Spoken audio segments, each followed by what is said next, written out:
The original OSMO Action came out in late 2019 at just $199, which was a crazy price for what you were getting against a GoPro Hero 7 or 8 at the time. Is it still a good deal? Let's go over the basics. The OSMO Action comes with an aluminium chassis and a sensor that can record 4K 60 FPS with Rocksteady stabilization. Do not confuse it with Horizon Steady, which this camera does not have. You can charge this camera with USB-C while using it to practically get unlimited battery life if you have a decent sized power bank with you. There is a front screen which is a great addition and pretty much all you need if you are vlogging. The built-in microphone is a little bit quiet but will cancel out most of the noise, including the wind, which is great because you don't need to carry around an external mic rig, which only adds to the weight and volume of the camera. Also, wind has picked up a little bit. It will be a good microphone test as well. Let me know how it sounds.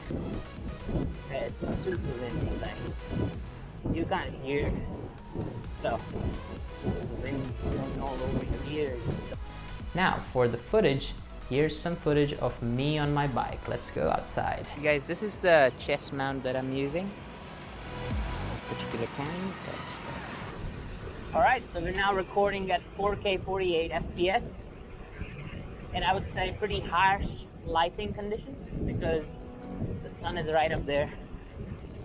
Let's see how it performs. I've set the auto ISO maximum to 1600.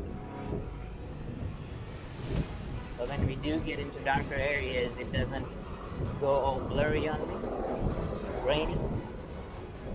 And recording at this FPS means you can slow down events like this. So I'm gonna spray. Then I'm gonna slow it down. 3, 2, 1, and here we go.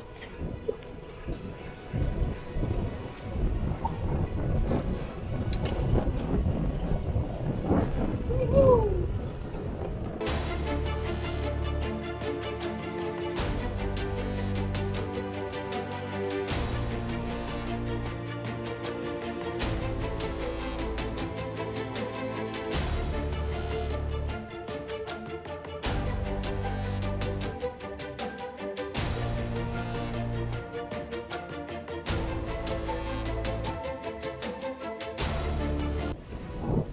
Of course, there is dedicated slow motion mode in this, where you can record 1080 at 240 FPS. If you really want that slow motion, but in reality,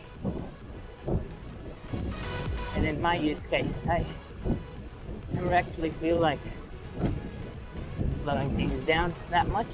You can watch a whole lot more of the footage I've linked to in the description below from my other channel where I upload all these cycling videos.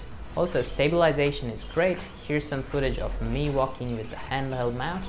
You only see it struggle in low light situations as the sensor does not have optical image stabilization, which is also true for even the most modern action cameras. The battery lasts about 1 hour while recording at 4K 48 FPS.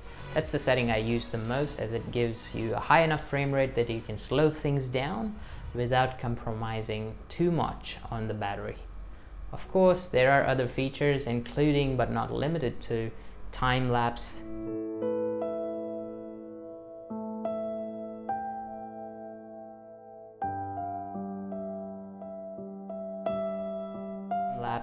moving time-lapse aka hyperlapse,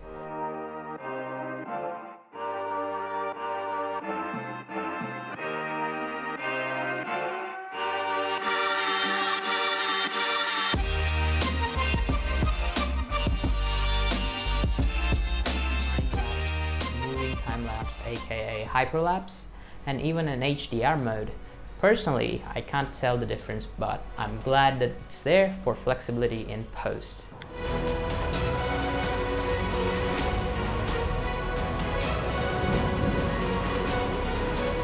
So here's my verdict. DJI Osmo Action is still a great camera, especially now that the prices should have dropped, given that the Action 2 has just launched, which is having its own myriad of issues with the overheating and such. I'll stick with it until I get a better camera itself, like a larger sensor or OIS or both. Highly recommend it if you're looking to film in extreme conditions such as sports and bad weather. It's basically bulletproof, waterproof with its rugged construction, and DJI Mimo app on the phone is handy if you don't want to use the camera directly or with the built-in voice commands. You can use these handy voice commands such as stop recording, shut down, which do work.